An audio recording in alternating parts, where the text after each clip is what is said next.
with respect to the level of regulation by the government, the areas of human behavior utterly and totally dominated by the federal government, much less a state government, the surveillance state, the welfare state, the warfare state, the regulatory state, the administrative state, we are on a downward spiral, and we are losing liberty with every tick of the clock. And unless we get a game changer in the White House and the Congress or on the courts, this spiral will continue. The natural law teaches, this is Aristotle, this is Aquinas, this is Thomas More, this is John Locke, this is Thomas Jefferson, this is Clarence Thomas, to some extent Nino Scalia as well. I mean them no disrespect by calling them by their first names.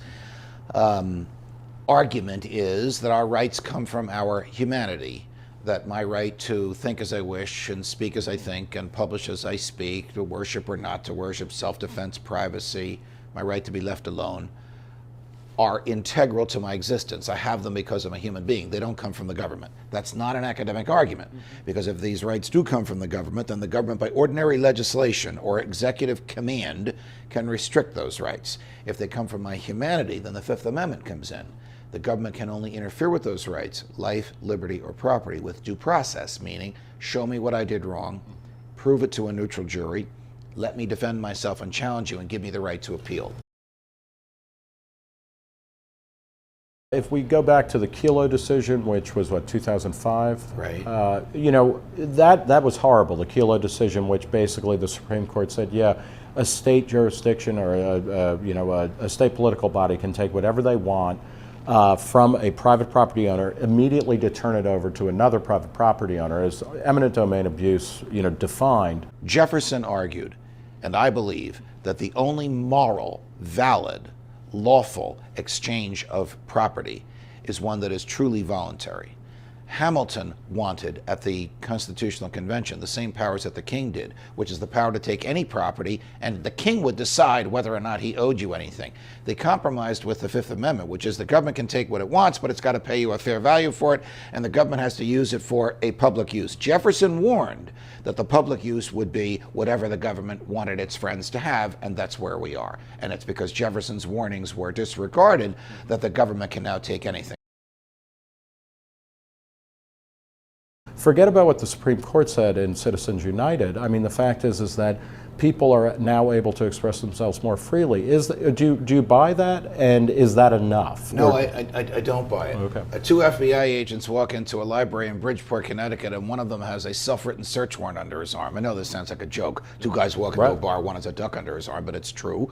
And they serve a self-written, a search warrant, which under the Patriot Act, they wrote for themselves and authorized themselves to the head librarian, saying, we want to know what books so-and-so is taking out. And by the way, you can't tell anybody that we were here. The librarian is 86 years old. The FBI agents are in their early 30s. She says, who the hell are you?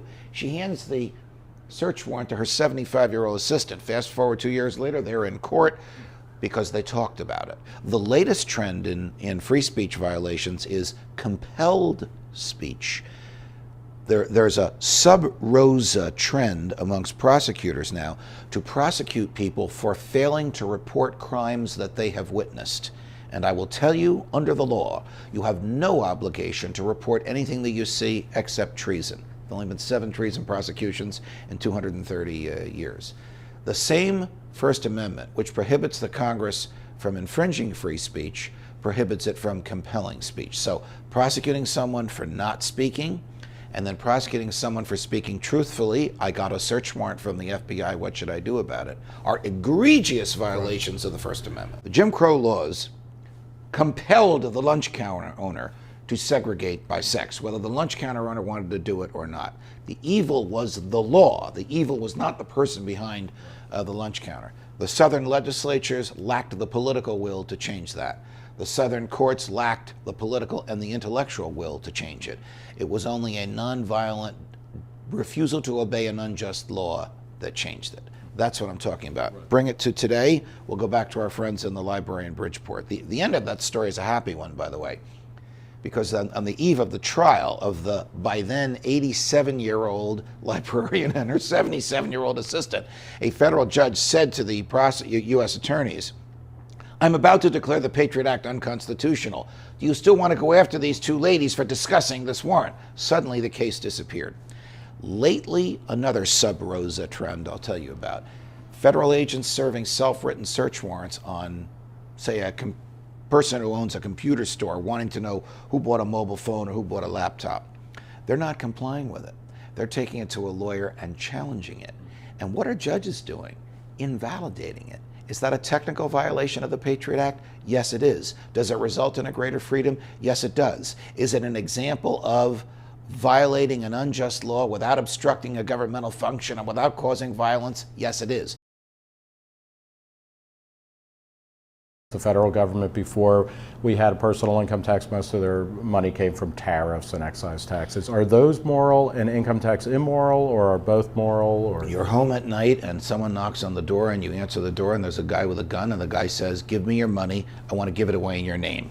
Was this guy crazy? You call the police, you find out he's an IRS agent. So that's what taxation is. It is the government extracting money from you against your will to give it away in your name. I'll say this plainly, I've said it before. Taxation is theft. It presumes that the government has a higher claim on our property than we do. When the government imposed excise taxes, that was a user fee. You want to use the government's port. The government owns the water and owns the earth. It shouldn't, but it does. You have to pay for that right. So before the war between the states, the central government existed by user fees. It existed by selling government land. Government still owns, 88% of Nevada. That's a lot of land. And it also existed by imposing burdens on the states, financial burdens, for the services the central government performed. That's the way it was intended to be.